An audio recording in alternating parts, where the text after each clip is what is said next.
ബ്രിട്ടേനീസ് ആണ്. Welcome back to Xylem learning.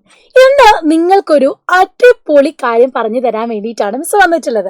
നിങ്ങളെ direct ആയിട്ട് മിസ് കൊണ്ടുപോകാൻ പോകുന്നത് സെല്ലിന്റെ ഉള്ളിലേക്കാണ് കേട്ടോ.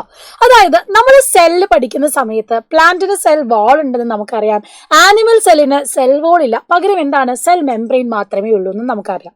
ഇനി പ്ലാന്റ് സെൽ ആണെങ്കിലും ആനിമൽ സെൽ ആണെങ്കിലും അവർക്കൊരു സ്കിന്ന് പോലെ ഒരു കവറിംഗ് ഉണ്ട്, ഒരു മെംബ്രെയിൻ ഉണ്ട് എന്ന് നമുക്കറിയാം. അതാരാണ്? നമ്മുടെ പ്ലാസ്മ മെംബ്രെയിൻ അല്ലെങ്കിൽ സെൽ മെംബ്രെയിൻ, കോശസ്തരം എന്നറിയപ്പെടുന്നതാണ്. നിങ്ങൾ ഇവിടെ കാണുന്നത് പോലെ സെല്ലിനെ എൻക്ലോസ് ചെയ്തുകൊണ്ടാണ് ഈ ഒരു സെൽ മെംബ്രെയിൻ കാണപ്പെടുന്നത്. ഇതിനെ നമ്മൾ പ്ലാസ്മ മെംബ്രെയിൻ എന്നൊക്കെ പേര് പറയാനുള്ള കാരണം സെല്ലിന്റെ സൈറ്റോപ്ലാസം ഉണ്ട്, കോശദ്രവ്യം, അതിനെ എൻക്ലോസ് ചെയ്ത് നിങ്ങൾ ഇവിടെ കാണുന്നത് കൊണ്ടാണ്. അതുകൊണ്ട് നമ്മൾ അതിനെ എന്ത് പറയും? പ്ലാസ്മ മെംബ്രെയിൻ അല്ലെങ്കിൽ സെൽ മെംബ്രെയിൻ എന്നൊക്കെ പറയും. അവരെ എൻക്ലോസ് ചെയ്ത് അല്ലെങ്കിൽ ചുറ്റും അവരെ പൊതിഞ്ഞു കാണുന്ന മെംബ്രെയിൻ അല്ലെങ്കിൽ സ്ഥലമായതുകൊണ്ടാണ് അങ്ങനെ നമ്മൾ വിളിക്കുന്നത്. ഇനി ഇതിന്റെ ഒരു സ്ട്രക്ചർ നമുക്ക് ആദ്യത്തെ ചാപ്റ്ററിൽ പഠിക്കാനുണ്ടല്ലോ. അപ്പൊ ആ സ്ട്രക്ചർ മിസ് ഇന്ന് ക്ലിയർ ആയിട്ട് പറഞ്ഞു തരാം.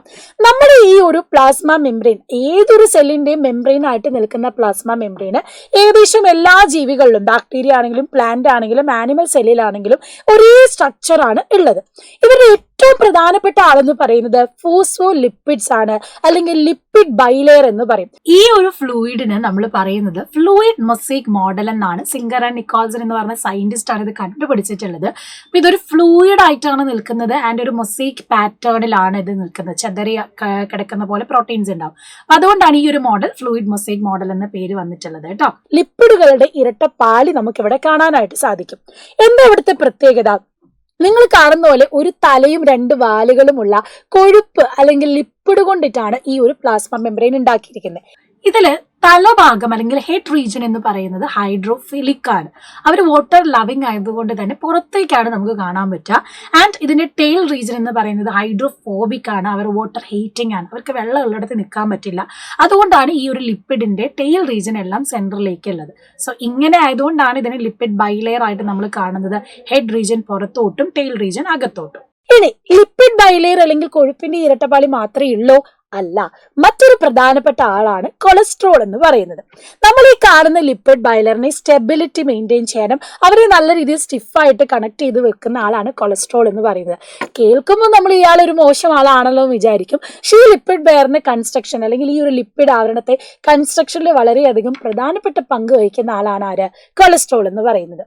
മൂന്നാമത്തെയും വളരെ പ്രധാനപ്പെട്ട മറ്റാളാണ് ഈ കാണുന്ന പ്രോട്ടീൻ എന്ന് പറയുന്നത്. നമ്മൾ പലതരത്തിലുള്ള എക്സ്ചേഞ്ചിങ് പ്രോസസ്സുകൾ പഠിച്ചിരുന്നു. അതില് നമ്മുടെ ഫെസിലിറ്റേറ്റഡ് ഡിഫ്യൂഷനും ആക്റ്റീവ് ട്രാൻസ്പോർട്ട് ഒക്കെ നടക്കാൻ വേണ്ടിയിട്ട് ഒരു പ്രോട്ടീൻ അവിടെ യൂസ് ചെയ്യുന്നുണ്ട്. ഫെസിലിറ്റേറ്റഡ് ഡിഫ്യൂഷൻ ആണെങ്കിൽ കരിയർ പ്രോട്ടീനും ചാനൽ പ്രോട്ടീനും വാഹക പ്രോട്ടീനും ഉപയോഗിക്കുന്നു.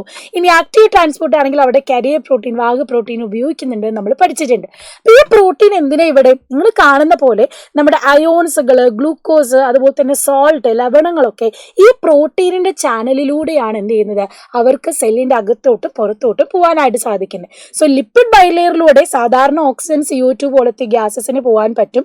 പക്ഷെ ചില ഗ്ലൂക്കോസ് അയോണുകൾക്ക് ഇങ്ങനെ പോകാൻ പറ്റാത്തത് കൊണ്ട് പ്രോട്ടീന്റെ ചില ചാനലിലൂടെയാണ് ഈ പറയുന്ന ഗ്ലൂക്കോസ് അയണുകൾ ട്രാൻസ്പോർട്ട് ചെയ്യുന്നത്. ഇനി നാലാമത്തെ പ്രധാനപ്പെട്ട ആളാണ് കാർബോഹൈഡ്രേറ്റ് എന്ന് പറയുന്നത്. ലിപ്പിഡ് ബൈലെയറിന് മേലേക്ക് ആയിട്ട് നമുക്ക് കാർബോഹൈഡ്രേറ്റുകൾ കാണാം.